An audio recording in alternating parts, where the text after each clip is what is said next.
ಸುಂದರವಾದ ಮನೆ ಕಟ್ಟಬೇಕು ಅನ್ನೋ ಆಸೆ ಎಲ್ರಿಗೂ ಇರುತ್ತೆ. ಆದರೆ ಈಗ ಏನಾಗ್ತಿದೆ ಅಂತಂದರೆ ಏರ್ತಾ ಇರೋ ಬೆಲೆನಲ್ಲಿ ಸಾಧ್ಯವಾಗ್ತಾ ಇಲ್ಲ. ಮನೆ ಕಟ್ಟಿ ನೋಡು, ಮದುವೆ ಮಾಡ್ಬೋಡು ಅಂತ ಹೇಳ್ತಾರೆ. ಮದುವೆ ಮಾಡೋದು ಕೂಡ ಸುಲಭ ಆದರೂ ಇವಾಗ ಮನೆ ಕಟ್ಟೋದೇ ಕಷ್ಟ ಆಗಿದೆ. ಸೈಟ್ ಎಲ್ಲ ಸಿಕ್ಕಿ ಮನೆ ಪ್ರಾರಂಭ ಮಾಡಿದ್ಮೇಲೆ ಎಲ್ಲ ದರಗಳು ಏರ್ತಾ ಇದೆ. ಆದರೆ ಇಲ್ಲೊಂದು ವಿಶೇಷವಾದ ಸೂಚನೆ ಇದೆ ವೀಕ್ಷಕರೇ ನಿಮಗೆ.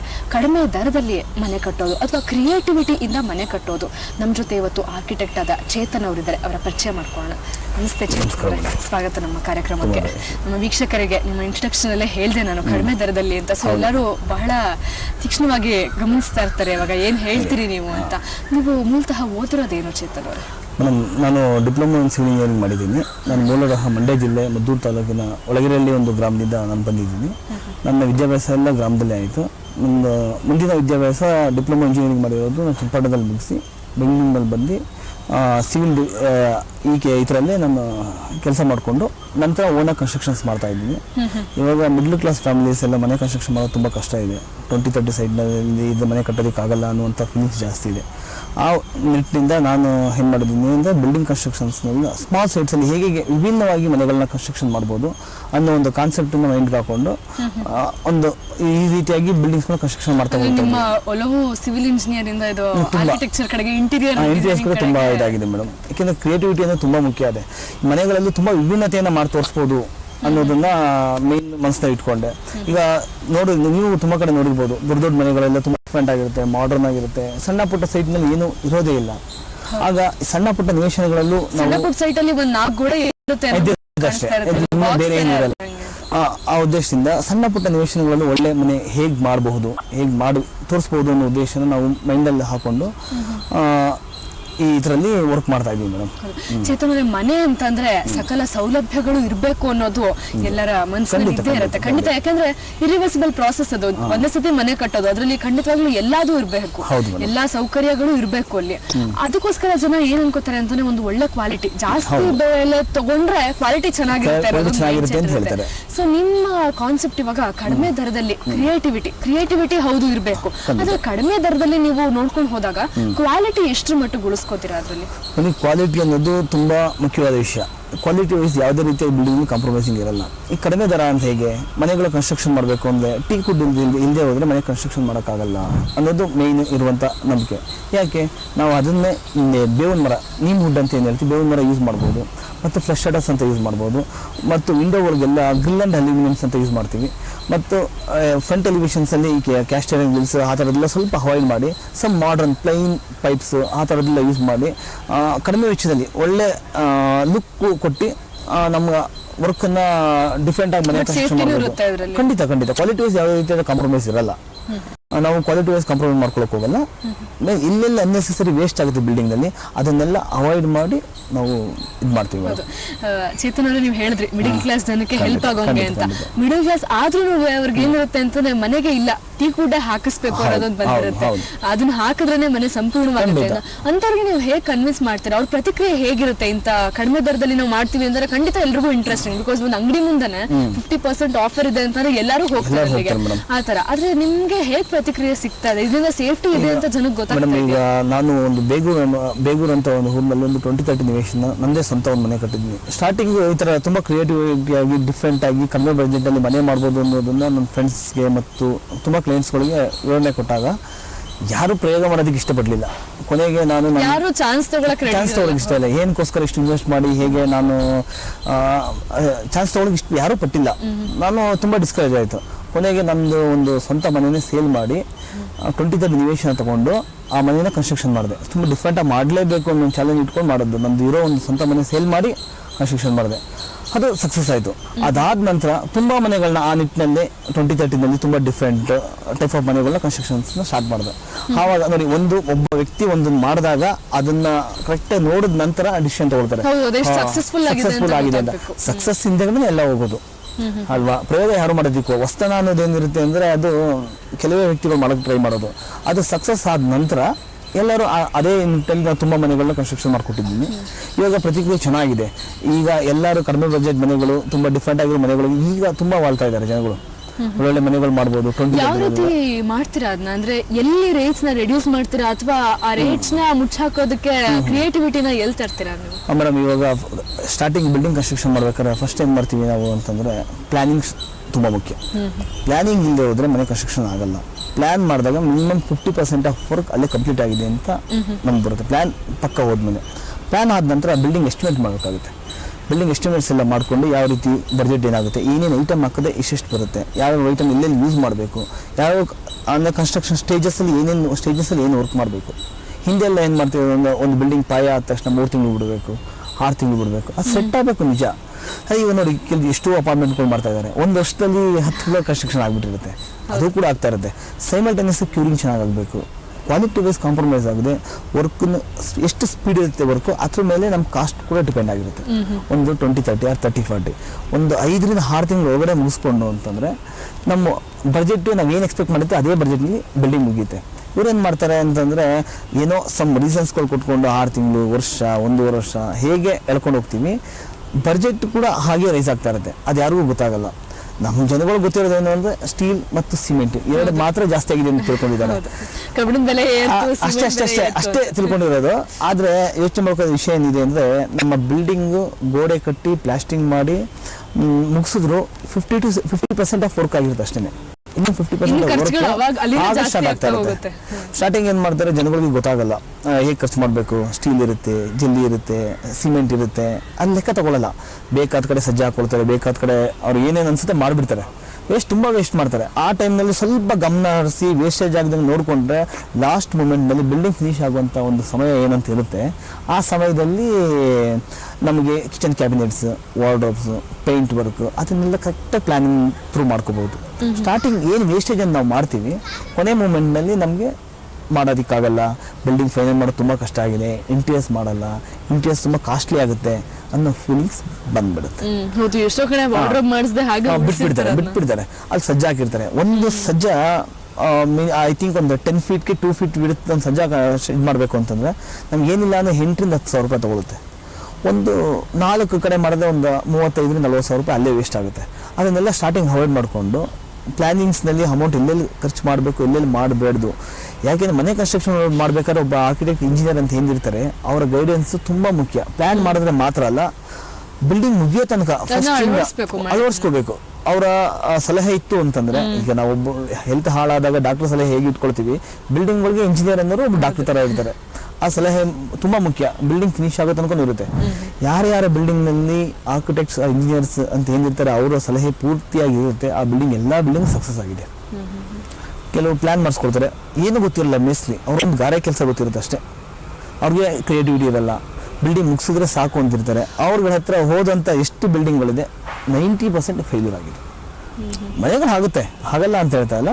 ಅಲ್ಲಿ ಯಾವುದೇ ರೀತಿಯಾದ ಒಂದು ವಿಭಿನ್ನತೆ, ಡಿಫ್ರೆಂಟ್, ಯಾರಾದ್ರೂ ಮನೆ ನೋಡಿದ್ರೆ ಒಮ್ಮೆ ಮನೆ ನೋಡಿದ್ರೆ ಅವ್ರಿಗೆ ಅಟ್ರಾಕ್ಟಿವ್ ಅಂತಂದದ್ದು ಏನು ಇರಲ್ಲ. ಅಲ್ಲಿ ಪಕ್ಕದ ಮನೇಲಿ ಏನ್ ಮಾಡಿದ್ರೆ ಎಲ್ಲರೂ ಕೆಲ್ಸಕ್ಕೆ ಹೋಗಿ ಎಲ್ಲ ಸುಸ್ತಾಗಿ ಬಂದ್ರೆ ಮನೆಗೆ ಒಂಥರ ಓಕೆ ಚೆನ್ನಾಗಿದೆ ಅಂತ ಮೂಲ ಸ್ಥಾನ ಅದೇ ಅಲ್ವಾ. ಮನೆಗೆ ಬಂದ್ರೆ ಅಲ್ಲಿ ಸಿಗುವಂತ ಒಂದು ನೆಮ್ಮದಿ, ಯಾರಾದ್ರೂ ಮನೆ ಹಾಳು ಮಾಡ್ಬಿಟ್ಟೋದ್ರೆ ದಿನ ಬೈಕೊಳ್ತಾರೆ. ಹೌದು, ಯಾರ್ದು ಬೇರೆ ಮನೆ ಚೆನ್ನಾಗಿ ಬಂದಿದೆ, ಅಯ್ಯೋ ನನ್ನ ಮನೆ ಹಾಳಾಯ್ತು ಅಂತ. ಮನೆಗೆ ವಾಪಸ್ ಹೋದ್ರೆ ಅಯ್ಯೋ ಇಲ್ಲಿ ಕಟ್ಬೇಕಾಗಿರೋದು ಅಲ್ಲಿ ಹಾಕಿದ್ರೆ ಇದ್ದೇ ಇರುತ್ತೆ. ಮನೆ ಕಟ್ಟಬೇಕಾದ್ರೆ ಕಾನ್ಫಿಡೆಂಟ್ ಮೈಂಡ್ ಅನ್ನೋದು ತುಂಬಾ ಮುಖ್ಯ. ಮೈಂಡ್ ಕಾನ್ಫಿಡೆಂಟ್ ಇರಬೇಕು. ವರ್ಕ್ ಮಾಡಬೇಕಾದ್ರೆ ಒಂದು ಪ್ಲಾನ್ ಮಾಡ್ತಾ ಇದೀವಿ, ಫಸ್ಟ್ ಇಂದ ಥಿಂಕ್ ಮಾಡ್ಕೊಂಡು ಹೋಗ್ಬೇಕು. ಬಡ್ಜೆಟ್ ಅನ್ನೋದು ಏನಿದೆ ತುಂಬಾ ಮುಖ್ಯ. ಆ ಬಡ್ಜೆಟ್ ಒಮ್ಮೆ ಏರುಪೇರು ಆಯ್ತು ಅಂತಂದ್ರೆ ಪ್ಲಾನಿಂಗ್ಸ್ ಕ್ವಾಲಿಟಿ ಹಾಳಾಗುತ್ತೆ, ಪ್ರತಿಯೊಂದು ಎಷ್ಟೋ ಸತಿ ಕೆಲಸ ನಿಂತು ಬಿಡುತ್ತೆ ಅರ್ಥದಲ್ಲಿ. ತುಂಬಾ ಎಷ್ಟೋ ಸರಿ ಒಂದು 100% ಅಲ್ಲಿ 80% ಆಫ್ ಬಿಲ್ಡಿಂಗ್ಸ್ ಇದೆ. ಇದಕ್ಕೆ ಸಿವಿಲ್ ಫೀಲ್ಡ್ ತುಂಬಾ ಕೆಟ್ಟಷ್ಟು ಬಂದಿರೋ ಉದ್ದೇಶ ಪ್ಲಾನಿಂಗ್ ಇಲ್ಲ. ಓನರ್ಗಳು ತಾವು ಮಾಡೋ ಮಿಸ್ಟೇಕ್ಸ್ಗಳನ್ನ ಬೇರೆ ಮೇಲೆ ಹಾಕ್ತಾರೆ. ಪ್ಲಾನಿಂಗ್ ಇಲ್ಲ, ಮನೆ ಕನ್ಸ್ಟ್ರಕ್ಷನ್ ಮಾಡ್ತಾರೆ, ಏನೋ ಐಡಿಯಾ ಇಟ್ಕೊಂಡಿರಲ್ಲ, ಎಲ್ಲೋ ಬರೋ ದುಡ್ಡು ಏನೋ ಮಾಡ್ಬಿಡ್ತೀನಿ, ಹಲ್ಲಾಗುತ್ತೆ ಇಲ್ಲಾಗುತ್ತೆ ಅನ್ನೆಸರಿ ವೇಸ್ಟ್ ಮಾಡಿ ಪ್ಲಾನಿಂಗ್ ಇಲ್ಲ ಕನ್ಸ್ಟ್ರಕ್ಷನ್ ಮಾಡ್ಕೊಂಡು ಒಂದು ಎಂಡಿಗೆ ತಗೊಂಡು ನಿಲ್ಲಿಸ್ಕೊಳ್ತಾರೆ. ದುಂದು ವೆಚ್ಚ ತುಂಬಾ ಆಗುತ್ತೆ ಮೇಡಮ್, ತುಂಬಾ ದುಂದು ವೆಚ್ಚ ಆಗುತ್ತೆ. ಸರ್, ಇವಾಗ ಚಾಲ್ತಿಯಲ್ಲಿರೋದು ಅಂತಂದ್ರೆ ವಾಸ್ತು. ಹೌದು. ಒಂದ್ ಸಾಮಾನ್ಯ ಮನೆಯಲ್ಲಿ ಇಡ್ಬೇಕಾರು ಅಂತಂದ್ರೂ 10 ಸತಿ ಯೋಚನೆ ಮಾಡ್ಬಿಟ್ಟಿರ್ತಾರೆ ಇವಾಗ ಅಲ್ಲಿಟ್ರೆ ಏನಾಗುತ್ತೆ ಅಂತ. ಮತ್ತೆ ಪೇಂಟಿಂಗು ಕೂಡ ಮನೆ ಪ್ಲಾನಿಂಗ್ ಇಂದ ಹಿಡಿದು ಮನೆಯಲ್ಲಿ ಇಂಟೀರಿಯರ್ ವರ್ಗು ವಾಸ್ತು ಹೋಗುತ್ತೆ. ಸೊ ನಿಮ್ಮ ಕ್ರಿಯೇಟಿವಿಟಿ ಮತ್ತೆ ಈ ವಾಸ್ತುನ ನೀವು ಎರಡನ್ನೂ ತಗೊಂಡು ಹೋಗ್ತೀರಾ? ಹೌದು ಮೇಡಮ್, ನಾವು ಪ್ರತಿಯೊಂದು ಪ್ಲಾನ್ ಮಾಡ್ಬೇಕಾದ್ರೆ ಮೇನ್ ನೋಡೋದು ವಾಸ್ತು ತಪ್ಪಿಲ್ಲ. ಯಾಕೆಂದ್ರೆ ವಾಸ್ತು ನಾವು ರಿಜೆಕ್ಟ್ ಹಾಕೋದಿಲ್ಲ. ಯಾಕೆಂದ್ರೆ ಸೈಂಟಿಫಿಕಲಿ ನಾವು ಥಿಂಕ್ ಮಾಡಿದಾಗ ವಾಸ್ತು ಏನ್ ಹೇಳುತ್ತೆ ಅಂದ್ರೆ ಗಾಳಿ, ಬೆಳಕು, ಆರೋಗ್ಯ ಏನ್ ಬೇಕು ಮನೆಗೆ ಅಂತ ನಾವು ಏನ್ ಮಾಡ್ತೀವಿ ಸೈಂಟಿಫಿಕ್ ಬ್ಯಾಕ್ಗ್ರೌಂಡ್ ಬ್ಯಾಕ್ಗ್ರೌಂಡ್ ಪ್ರತಿಯೊಂದು ವಾಸ್ತು ಏನಿದೆ ಸೈಂಟಿಫಿಕ್ ಬ್ಯಾಕ್ಗ್ರೌಂಡ್ ಇದ್ದೇ ಇದೆ ಮೇಡಮ್. ಆ ಬ್ಯಾಕ್ಗ್ರೌಂಡ್ ಅನ್ನ ನಾವು ಇಟ್ಕೊಂಡೇ ಮಾಡ್ತೀವಿ. ಪೂರ್ಣ ಪ್ರಮಾಣವಾಗಿ ಯಾವ ಬಿಲ್ಡಿಂಗ್ ನಲ್ಲಿ ವಾಸ್ತು ಮಾಡೋದಕ್ಕಾಗಲ್ಲ. ಅದನ್ನು ತಿಳ್ಕೊಬೇಕಾದ ಒಂದು ವಿಷಯ. ಯಾಕೆಂದ್ರೆ ಬಿಲ್ಡಿಂಗ್ ನಲ್ಲಿ ಫಸ್ಟ್ ವಾಸ್ತು ಏನಿರುತ್ತೆ, building square or rectangle shape ನಲ್ಲೇ ಬರಬೇಕು ಅಂತ ಹೇಳುತ್ತೆ. Square or rectangle shape building ಕಟ್ಟಕ್ ಆಗೋದೇ ಇಲ್ಲ. ಪೋರ್ಟಿಕೋ ಅಂತ ಫಿಕ್ಸ್ ಮಾಡೋದೇ ಕ್ಲೋಸ್, ನಮ್ಮ ವಾಸ್ತು ಅಲ್ಲೇ ಕಟ್ಟಾಗ್ಬಿಡುತ್ತೆ. ಅದನ್ನೆಲ್ಲ ನೋಡ್ಕೊಂಡು ವಾಸ್ತು ನಮ್ಮ ಅನುಕೂಲತೆ ಎಷ್ಟಿದೆ, ಆಮೇಲೆ ಕಲರ್ ಕಾಂಬಿನೇಷನ್ ವಾಸ್ತು ಇದೆ ಎಲ್ಲ ಕಡೆನೂ ಅಷ್ಟಿಲ್ಲ. ಈಗ ಮಕ್ಕಳು ರೂಮ್ಗೆ ಒಂದು ಕಲರ್ ಬೇಕಾಗಿದೆ, ಎಲ್ಲೋ ಬ್ಲೂ, ಅದು ಮೈಂಡ್ ಮೇಲೆ ಹೇಗೆ ಪರಿಣಾಮ ಬೀರುತ್ತೆ, ಓದೋ ಮಕ್ಕಳುಗಳು ಯಾವ ರೀತಿ ಇಂಪಾರ್ಟೆನ್ಸ್ ವಾಸ್ತು ಫೈನಲಿ ವಾಸ್ತು ಅವಶ್ಯಕತೆ ಇದೆ ಮೇಡಮ್. ನೆಸಿಟಿ ಎಷ್ಟಿದೆ ಅದು ನೋಡ್ಕೊಂಡು ಮಾತ್ರ ಮಾಡಬೇಕು ವಾಸ್ತು, ಅದಂತ ಹೇಳ್ತೀನಿ. ವಾಸ್ತು ನಮ್ಮ ಅವಶ್ಯಕತೆ ಏನಿದೆ ಆ ಅವಶ್ಯಕತೆ ನೋಡಿ ವಾಸ್ತುನ ಅಡಾಪ್ಟ್ ಮಾಡಬೇಕು. ವಾಸ್ತು ಒಳ್ಳೇದು, ಗಾಳಿ ಬೆಳಕು ಮನೆಗೆ ಚೆನ್ನಾಗಿ ಬರಬೇಕು ಅಂದ್ರೆ ವಾಸ್ತು ಬೇಸ್ ಮೇಲೆ ಮನೆ ಮಾಡೋದು ತುಂಬಾ ಒಳ್ಳೇದು. ಹೌದು, ಅಡಿಗೆ ಮನೆ ಆಗ್ನೇಯ ಮೂಲದಲ್ಲೇ ಬರಬೇಕು, ಬೆಳಕು ಬರುತ್ತೆ ಆ ಕಡೆಯಿಂದ ಈಸ್ಟ್ ಇತಲ್ಲಿ ಏನ್ ಮಾಡುತ್ತೆ, ಆ ಕಡೆಯಿಂದ ಬೆಳಕು ಇದಾಗುತ್ತೆ. ಅದು ವಾಸ್ತು ಕರೆಕ್ಟ್ ಆಗಿದೆ ಮೇಡಮ್, ಅಡಾಪ್ಟ್ ಮಾಡಬೇಕು. ನೆಸಿಟಿ ಇರೋಷ್ಟು ಮಾತ್ರ ಮಾಡಬೇಕು. ಸರ್, ದೊಡ್ಡ ಸೈಟ್ ನಲ್ಲಿ ಖಂಡಿತ ದೊಡ್ಡ ಮನೆ ಕಟ್ತಾರೆ, ಎಲ್ಲ ಸೌಕರ್ಯನೂ ಇದ್ದೇ ಇರುತ್ತೆ ಅದರಲ್ಲಿ. ಯಾಕಂದ್ರೆ ಜಾಗ ವಿಶಾಲವಾಗಿದೆ, ಅಲ್ಲಿಂದ ಹೋಗುತ್ತೆ ಬೇಸಿಕ್ ಪಾಯಿಂಟ್ ಇಂದ. ಆದ್ರೆ ನೀವು ಅವಾಗಲೇ ಹೇಳಿದ್ರಿ 2030 ನಲ್ಲೂ ಒಂದು ಸುಂದರವಾದ ಮನೆ ಕಟ್ಟಬಹುದು ಅಂತ. ಯಾವ ರೀತಿ ಪ್ಲಾನ್ ಮಾಡ್ತೀರಾ ಸರ್ ಅದಕ್ಕೆ? ಅದು ಎಷ್ಟರ ಮಟ್ಟಿಗೆ ತಗೊಂಡು ಹೋಗ್ತೀರಾ ಅದನ್ನ? ಫಸ್ಟ್ ಬಿಲ್ಡಿಂಗ್ ಪ್ಲಾನ್ಸ್ ಮಾಡ್ಬೇಕಾದ್ರೆ ಮೇಡಮ್ ಫೇಸಿಂಗ್ ಯಾವ್ದಿದೆ ಅಂತ ನೋಡ್ತೀವಿ. ಯಾಕೆಂದ್ರೆ ವಾಸ್ತು ಅಡಾಪ್ಟ್ ಮಾಡಬೇಕಾಗುತ್ತೆ. ಈಸ್ಟ್, ಸೌತ್, ನಾರ್ತ್, ವೆಸ್ಟ್ ಯಾವುದಾದ್ರೂ ಆಗಲಿ ಫಸ್ಟ್ ಸೈಟ್ ಫೇಸಿಂಗ್ ಯಾವುದಿದೆ ನೋಡಿಕೊಂಡು ನಂತರ ಪ್ಲಾನ್ಸ್ನ ಪ್ರಿಪೇರ್ ಮಾಡ್ತೀವಿ. ಅದರಲ್ಲಿ ಫಸ್ಟ್ ಓನರ್ ಹತ್ರ ಕನ್ಸಲ್ಟೇಷನ್ ಮಾಡ್ತೀವಿ. ಕನ್ಸಲ್ಟ್ ಮಾಡಿಬಿಟ್ಟು ಏನೇನು ರಿಕ್ವೈರ್ಮೆಂಟ್ಸ್ ಬೇಕು, ಕಾರ್ ಶೆಡ್ ಬೇಕಾ, ರೂಮ್ಸ್ ಬೇಕಾ, ಎಷ್ಟು ರೂಮ್ಸ್ ಬೇಕು, ಡೊನೇಷನ್ಸ್ ಏನು, ಅಟ್ಯಾಚ್ ಬಾತ್ರೂಮ್ ಏನು ಬೇಕು, ಎಲ್ಲ ಪ್ರತಿಯೊಂದು ಅವರ ರಿಕ್ವೈರ್ಮೆಂಟ್ಸ್ ಎಲ್ಲ ಕೇಳಿಕೊಂಡು ನಂತರ ಒಂದು 2 to 3 ಆಪ್ಷನ್ಸ್ ಕೊಡ್ತೀವಿ. ಆ ಆಪ್ಷನ್ಸ್ ನೋಡ್ತಾರೆ. ನೋಡ್ಬಿಟ್ಟು ಏನಾದ್ರು ಸಮ್ ಪ್ರಾಬ್ಲಮ್ಸ್ ಆಗಿದೆಯಾ, ಏನಿದೆ, ಏನಾದ್ರು ಚೇಂಜಸ್ ಇದೆಯಾ, ಮಾಡಿಫಿಕೇಶನ್ಸ್ ಏನೇನು ಮಾಡಬೇಕು ಎಲ್ಲ ನೋಡಿಕೊಂಡು ಮಾಡಿಫಿಕೇಶನ್ಸ್ ಎಲ್ಲ ಮಾಡಾದ್ಮೇಲೆ ಪ್ಲ್ಯಾನ್ನ ಫೈನಲ್ ಮಾಡ್ತೀವಿ. ಪ್ಲ್ಯಾನ್ ಫೈನಲ್ ಆಗುತ್ತೆ. ಫೈನಲ್ ಆದಮೇಲೆ ಫಸ್ಟ್ ಎಸ್ಟಿಮೇಟ್ ಕೊಡ್ತೀವಿ. ಎಸ್ಟಿಮೇಟ್ ಕೊಡೋದಕ್ಕಿಂತ ಮುಂಚೆ ಡಿಸ್ಕಷನ್ಸ್ ಅಂತ ಏನಿರುತ್ತೆ ಓನರ್ ಮತ್ತು ನಮ್ಮ ಮಧ್ಯೆ, ಅದು ತುಂಬ ಅವಶ್ಯಕತೆ. ರಿಕ್ವೈರ್ಮೆಂಟ್ಸ್ ಮಾಡಬೇಕು. ಯಾಕೆಂದ್ರೆ ಒಬ್ರು ವೆಟ್ರಿಫೈಡ್ ಸಾಕು ಅಂತಾರೆ, ಇನ್ನೊಬ್ರು ಸೆರಾಮಿಕ್ ಮೊಸಾಯಿಕ್ ಹೋಗ್ತಾರೆ ಲೋ ಬಜೆಟ್ ಅಂತಂದ್ರೆ. ಇಲ್ಲ ಅದು ಬೇಡ ಅಂತಂದ್ರೆ ಒಂದು ಹೈಯರ್ ಅಲ್ಲಿ ಗ್ರಾನೈಟ್, ಇಟಾಲಿಯನ್ ಮಾರ್ಬಲ್ ತುಂಬ ಇರುತ್ತಲ್ವಾ, ಅವರ ರಿಕ್ವೈರ್ಮೆಂಟ್ಸ್ ತುಂಬ ಇರುತ್ತೆ. ಅದನ್ನೆಲ್ಲ ಕೇಳಿಕೊಂಡು ಅದಕ್ಕೆ ತಕ್ಕಾಗಿ ಏನೇನು ಬಜೆಟ್ಸ್ ಆಗುತ್ತೆ, ಇಂತಿಂಥ ಐಟಮ್ ಯೂಸ್ ಮಾಡೋದು ಇಷ್ಟಿಷ್ಟು ಕಾಸ್ಟ್ ಆಗುತ್ತೆ, ಫಸ್ಟ್ ಡಿಫೆನ್ಸ್ ಆಫ್ ಅಮೌಂಟ್ ಏನಿದೆ ಅದನ್ನು ಅವ್ರಿಗೆ ಹೇಳ್ಕೊಡ್ತೀವಿ. ಆ ಅಮೌಂಟ್ ಡಿಫೆನ್ಸ್ ಗೊತ್ತಾದ್ಮೇಲೆ ಅವ್ರಿಗೊಂದು ಐಡಿಯಾ ಬರುತ್ತೆ ಬಜೆಟ್ಸ್ ಹೇಗೆ ಮಾಡ್ಕೋಬೇಕು ಅಂತ ಹೇಳ್ಬಿಟ್ಟು. ನಂತರ ಕನ್ಸ್ಟ್ರಕ್ಷನ್ ಸ್ಟಾರ್ಟ್ ಮಾಡ್ತೀವಿ. ಕನ್ಸ್ಟ್ರಕ್ಷನ್ನ ಸ್ಟಾರ್ಟ್ ಮಾಡಿಬಿಟ್ಟಿದ್ದೆ ವರ್ಕ್ ಸ್ಟಾರ್ಟಿಂಗ್ ಡೂಪ್ಲೆಕ್ಸ್. ಈಗ ಒಂದು ಮನೆ ಇವಾಗೆಲ್ಲ ಏನು ಮಾಡ್ತಾ ಇದ್ದೀವಿ, ಪೋರ್ಟಿಕೋ ಅಂತ ಮೊದಲು ಏನು ಕೊಡ್ತಿದ್ದೋ ಅದನ್ನೆಲ್ಲ ಕಾರ್ ಶೆಡ್ ರೂಪದಲ್ಲಿ ಬದಲಾವಣೆ ಮಾಡ್ತಾ ಇದ್ದೀವಿ. ಆ ಕಾರ್ ಶೆಡ್ ಮುಂದೆ ಫ್ಯೂಚರ್ನಲ್ಲಿ ಒಂದು ಆಫೀಸ್ ಮಾಡ್ಬೋದು. ಡೇ ಟೈಮ್ ಕಾರ್ ಶೆಡ್ ಅಂತ ಏನು ಹೇಳ್ತೀವಿ, ನೈಟ್ ಮಾತ್ರ ವೆಹಿಕಲ್ ಪಾರ್ಕ್ ಮಾಡ್ತೀವಿ. ಡೇ ಟೈಮ್ನಲ್ಲೆಲ್ಲ ಯಾರು ವೆಹಿಕಲ್ಸ್ ಪಾರ್ಕ್ ಮಾಡೋಕ್ಕೆ ಹೋಗಲ್ಲ. ಆ ಟೈಮಲ್ಲಿ ಆಫೀಸ್ ಥರ ಯೂಸ್ ಮಾಡ್ಬೋದು. ಇಲ್ಲ ಅಂತಂದರೆ ಒಂದು ಸ್ಟೋರ್ ಆಗುತ್ತೆ, ಒಂದು ಸ್ಮಾಲ್ ಮನೆಯಲ್ಲಿ ಸಣ್ಣ ಪುಟ್ಟ ಫಂಕ್ಷನ್ಸ್ ಆದರೆ ಫಂಕ್ಷನ್ ಯೂಸ್ ಮಾಡ್ಬೋದು. ಹಾಗೆ ಮಾಡ್ಕೊಂಡು ಕಾರ್ ಶೆಡ್ಗೆಲ್ಲ ಇವಾಗ ಕಾರ್ ಶೆಡ್ಡಿಂದಲೇ ವೆಹಿಕಲ್ ಒಳಗಡೆ ಪಾರ್ಕ್ ಮಾಡಿ ಮನೆ ಒಳಗಡೆಯಿಂದ ಬರೋ ಥರ ವ್ಯವಸ್ಥೆ ಮಾಡ್ಕೊಳ್ತೀವಿ. 2030 ಸೈಟ್ನಲ್ಲಿ ಡೂಪ್ಲೆಕ್ಸ್ ಮನೆಗಳು ಹೇಗೆ ಮಾಡ್ಬೋದು, ತುಂಬ ಚೆನ್ನಾಗಿ ಬರುತ್ತೆ. ಯಾಕೆಂದರೆ ಗ್ರೌಂಡ್ ಒಂದು 2030 ಸೈಟ್ಸ್ ಅಂದರೆ 600 ಸ್ಕ್ವೇರ್ ಫೀಟ್ ಇರುತ್ತೆ. Ground 600 plus first floor 600 1200 square feet ಬರುತ್ತೆ. ಅಷ್ಟು ಜಾಗದಲ್ಲಿ ಒಂದು ಡೂಪ್ಲೆಕ್ಸ್ ಮನೆ ನಾನೇ ಒಂದು ಕನ್ಸ್ಟ್ರಕ್ಷನ್ ಮಾಡಿದ್ದೀನಿ. ಒಂದು ಕಾರ್ ಶೆಡ್ ಇದೆ, ವರಾಂಡ ಇದೆ, ಲಿವಿಂಗ್ ಏರಿಯಾ ಇದೆ ಮತ್ತು ಪೂಜಾ ಇದೆ, 3 ಬೆಡ್ರೂಮ್ಸ್ ಇದೆ ಆ್ಯಂಡ್ ಕಿಚನ್ ಕಮ್ ಡೈನಿಂಗ್ ಮಾಡಿದ್ದೀನಿ. ಒಂದು ಜನರಲ್ ಒಂದು ಅಟ್ಯಾಚ್ ಟೆರೆಸ್ ಮಾಡಿದ್ದೀನಿ. ಟೆರೆಸ್ನಲ್ಲಿ ಟೆರೆಸ್ ಗಾರ್ಡನ್ ಅಂತ ಮಾಡಿದ್ದೀನಿ. ಯಾಕೆಂದರೆ 2030ನಲ್ಲಿ ಗಾರ್ಡನ್ಗೆ ಎಲ್ಲೂ ಜಾಗನೇ ಸಿಗಲ್ಲ. ಹಾಗಾಗಿ ಟೆರೆಸ್ನಲ್ಲಿ ಗಾರ್ಡನ್ ಅಂತ ಪ್ರೊವೈಡ್ ಮಾಡಿದ್ದೀನಿ. ಅದಾದ ನಂತರ ತುಂಬ ಪ್ಲ್ಯಾನ್ಸ್ಗಳು ಅದೇ ರೀತಿಯಾಗಿ ಮುಂದೆ ಹೋಗ್ತಾ ಇದೆ. ತುಂಬ ಪ್ಲ್ಯಾನ್ಸ್ಗಳು ಹೋಗ್ತಾ ಇದೆ. ಯಾಕೆಂದ್ರೆ ಅದು ನೋಡಿದ್ಮೇಲೆ ಜನಗಳಿಗೆ ಹೌದು ಈ ಥರ ಎಲ್ಲ ಮಾಡಬಹುದು, ನಾವು ಟ್ರೈ ಮಾಡ್ಬೋದು, ಯಾಕೆ ನಮ್ಮಲ್ಲಿ ಇನ್ನೂ ಚೆನ್ನಾಗಿ ಮಾಡ್ಬೋದಿಲ್ಲ ಅನ್ನೋ ಉದ್ದೇಶದಿಂದ ತುಂಬ ಜನ ಪ್ಲ್ಯಾನ್ಸ್ ಬರ್ತಾ ಇದ್ದಾರೆ.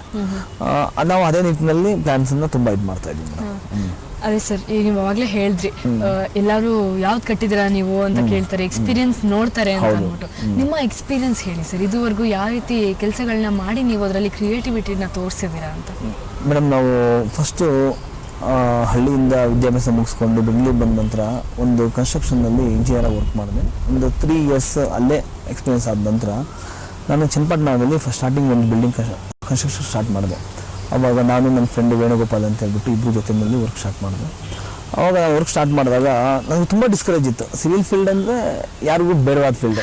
ಅಲ್ಲಿ ತುಂಬ ಹೆಸರು ಸೀಟ್ ಸಿಗದವರು ನೀವು ಮುಂದಕ್ಕೆ ಬರಲ್ಲ ಅನ್ನುವಂಥ ಒಂದಿದು ತುಂಬ ಜನ ಡಿಸ್ಕರೇಜ್ ಮಾಡಿದರು. ಅದನ್ನು ತುಂಬ ಆಲೋಚನೆ ಮಾಡ್ತಿದ್ದೆ. ಯಾವಾಗಲೂ ನಾನು ಮೊದಲಿನಿಂದನೂ ಸ್ವಲ್ಪ ತುಂಬ ಡಿಫ್ರೆಂಟಾಗಿ ಏನಾದ್ರು ಒಂದು ಹೊಸದನ್ನು ಕೊಡೋಣ ಅನ್ನುವಂಥ ಕಾನ್ಸೆಪ್ಟ್ ಬಂದು ಹೊಸದಾಗಿ ಕನ್ಸ್ಟ್ರಕ್ಷನ್ ಮಾಡಿದೆ, ಡಿಪಾರ್ಟ್ಮೆಂಟ್ ಕಾಂಟ್ರಾಕ್ಟ್ಸ್ ಎಲ್ಲ ಮಾಡಿದೆ, ನನಗೆ ಯಾವುದು ಸ್ಯಾಟಿಸ್ಫ್ಯಾಕ್ಷನ್ ಆಗಿಲ್ಲ. ಎಲ್ಲ ಫೀಲ್ಡಲ್ಲೂ ಹಣ ಸಿಕ್ತಿದ್ದೆ ಹೊರತು ಯಾವುದೇ ರೀತಿ ಡಿಫ್ರೆಂಟ್ ಅಂತ ನನಗೆ ಅನ್ನಿಸ್ತಾ ಇರಲಿಲ್ಲ. ಹಾಗಾಗಿ ನಾನು ಎಲ್ಲರೂ ಮಾಡಿದ್ರು ಒಂದಾಯ್ತು ಎಲ್ಲರೂ ಮಾಡಿದೆ. ಫಸ್ಟ್ ಸ್ಟಾರ್ಟಿಂಗ್ನಲ್ಲಿ ನಂದು ಒಂದು ಸ್ವಂತ ಮನೆ ಕಟ್ಟಿದೆ, 2014 ಕಟ್ಟಿದೆ. ಅದು ತುಂಬ ಚೆನ್ನಾಗಿ ಬಂತು. ಅದಾದ ನಂತರ ಮೇಲ್ಭಾಗ ಅದೊಂದು 3 ಫ್ಲೋರ್ನ ರೆಂಟ್ ಹೌಸಸ್ಗೆ ತುಂಬ ಡಿಫ್ರೆಂಟ್ ಆಗಿ ಒಂದು ಮನೆ ಕನ್ಸ್ಟ್ರಕ್ಷನ್ ಮಾಡಿದೆ. ಆ ಮನೆ ಮಾಡಿದ್ರೆ ಸ್ವಲ್ಪ ನನಗೆ ತುಂಬ ಹೆಸರು ಬಂತು. ನನಗೆ ಇನ್ನೂ ಏನಾದ್ರು ಡಿಫ್ರೆಂಟ್ ಮಾಡಬೇಕು, ಪ್ಲ್ಯಾನ್ ವೈಸ್ ಎಲ್ಲ ಮಾಡ್ತಾರೆ, ತುಂಬ ಇಂಜಿನಿಯರ್ಸ್ ಇದೆ ಬೆಂಗಳೂರಿನಲ್ಲಿ, ಎಲ್ಲರೂ ತುಂಬ ಪ್ಲಾನ್ಸ್ ಮಾಡ್ತಾರೆ. ನಂಗೆ ಏನಾದ್ರು ಡಿಫ್ರೆಂಟಾಗಿ ಮಾಡಬೇಕಲ್ವ, ಒಂದು ಐಡೆಂಟಿಟಿ ಬರಬೇಕು, ನಾನು ಜನಗಳಿಗೆ ಹೊಸದಾದ್ರು ತೋರಿಸ್ಬೇಕು ಅಂದರೆ ಒಂದು ಐಡೆಂಟಿಟಿ ಬೇಕೇ ಬೇಕು. ಅದಕ್ಕೋಸ್ಕರ ನಾನೇನು ಮಾಡಿದೆ, 2013 ಪ್ಲ್ಯಾನ್ಸ್ ಎಲ್ಲ ಮಾಡಿದೆ. ನನ್ನ ಫ್ರೆಂಡ್ಸ್ ಎಲ್ಲ ಕೂತ್ಕೊಂಡು ಡಿಸ್ಕಷನ್ಸ್ ಎಲ್ಲ ನಡೀತು. ಯಾರೂ ಅಕ್ಸೆಪ್ಟ್ ಮಾಡ್ಕೊಂಡಿಲ್ಲ. ತುಂಬ ಡಿಸ್ಕರೇಜ್ ಆಯಿತು, ನನಗೂ ತುಂಬ ಡಿಸ್ಕರೇಜ್ ಮಾಡಿದ್ದಾರೆ. ಬೇಡ, ಏನು ಮಾಡೋಕ್ಕಾಗಲ್ಲ, ಹಾಗೆ ಹೀಗೆ ಅಂತ ಹೇಳಿದ್ರು. ಅವಾಗ ನನ್ನ ತುಂಬ ಕ್ಲೋಸ್ ಫ್ರೆಂಡ್ ಏನು ಅಂತ ಹೇಳ್ಬಿಟ್ಟು ಇಲ್ಲ ಮಾಡೋಣ, ಚೆನ್ನಾಗಿ ಬರುತ್ತೆ ಅಂತೆಲ್ಲ ತುಂಬ ಇದು ಮಾಡಿದೆ. ಹಾಗಾಗಿ ನಾನು ಆ ಪ್ಲ್ಯಾನ್ಸನ್ನು ಕನ್ಸ್ಟ್ರಕ್ಷನ್ನ ಸ್ಟಾರ್ಟ್ ಮಾಡಿದೆ. ನಂದು ಇರೋ ಸ್ವಂತ ಮನೆ ಸೇಲ್ ಮಾಡಿ ಕನ್ಸ್ಟ್ರಕ್ಷನ್ ಮಾಡಿದೆ. ಯಾಕೆಂದರೆ ಅಮೌಂಟ್ ನನ್ನ ಹತ್ರ ಇಲ್ಲ, ನಾನು ಮಾಡಲೇಬೇಕಲ್ವ. ಹಾಗಾಗಿ ಮಾಡಿದ ನಂತರ ಆ ಮನೆ ಎಷ್ಟು ಸಕ್ಸಸ್ ಆಯಿತು ಅಂತಂದರೆ, ಅದಾದ ನಂತರ ಬೇಗೂರು ಅಥವಾ ವಿಶ್ವಪ್ರಿಯ ನಗರ ಅಂತಿದೆ, ಅಲ್ಲೇ ಮನೆ ಕನ್ಸ್ಟ್ರಕ್ಷನ್ ಮಾಡಿರೋದು. ಆ ಸರೌಂಡಿಂಗ್ನಲ್ಲಿ ತುಂಬ ಮನೆಗಳು ಕನ್ಸ್ಟ್ರಕ್ಷನ್ ಮಾಡ್ತೀನಿ. ಇವಾಗ ಮೊನ್ನೆ ಚನ್ನಪಟ್ಟಣದಲ್ಲಿ ಮಾಡಿಕೊಟ್ಟಿದ್ದೀನಿ. ಮೊನ್ನೆ ನಮ್ಮ ಸ್ವಂತ ಊರಾದ ಒಳಗೆರೆಯಲ್ಲಿ ಅಂತ ಹೇಳಿದ್ದೆ ಬದ್ದೂರು ಹತ್ರ, ಅಲ್ಲಿ ಒಂದು 20-40 ಡೈಮೆನ್ಷನ್ನಲ್ಲಿ ಒಂದು ಶೀಟ್ ಮನೆ ಮಾಡಿದ್ದೀನಿ. ತುಂಬ ಕಮ್ಮಿ ಬಡ್ಜೆಟ್ನಲ್ಲಿ ಮಾಡಿದ್ದೀನಿ. ಲುಕ್ ವೈಸ್ ಯಾರು ಶೀಟ್ ಮನೆ ಅಂತ ಹೇಳೋಕ್ಕಾಗಲ್ಲ, ತುಂಬ ಎಕನಾಮಿಕಲಿ ತುಂಬ ಚೆನ್ನಾಗಿದೆ ಮನೆ. ಕಲರ್ ಕಾಂಬಿನೇಷನ್ಸ್ ತುಂಬ ಡಿಫ್ರೆಂಟಾಗಿ ತುಂಬ ಫಾಸ್ಟಾಗಿ ಕನ್ಸ್ಟ್ರಕ್ಷನ್ ಮಾಡಿ ತೋರಿಸ್ತೆ. ತುಂಬ ಡಿಫ್ರೆಂಟಾಗಿ ಹೇಗೆ ಲೋ ಬಡ್ಜೆಟ್ ಮನೆಗಳು ಹೇಗೆ ಮಾಡ್ಬೋದು ಅಂತೆಲ್ಲ ಮಾಡಿದೆ. ಅದು ಮಾಡಿದ ನಂತರ ಅಲ್ಲಿ ಒಳ್ಳೆ ಹೆಸರು ಬಂತು. ಆ ಸರೌಂಡಿಂಗ್ನೆಲ್ಲ ತುಂಬ ಡಿಫ್ರೆಂಟಾಗಿ ಮಾಡಿದ್ದೀರಾ ಅಂತ ಹೇಳ್ಬಿಟ್ಟು.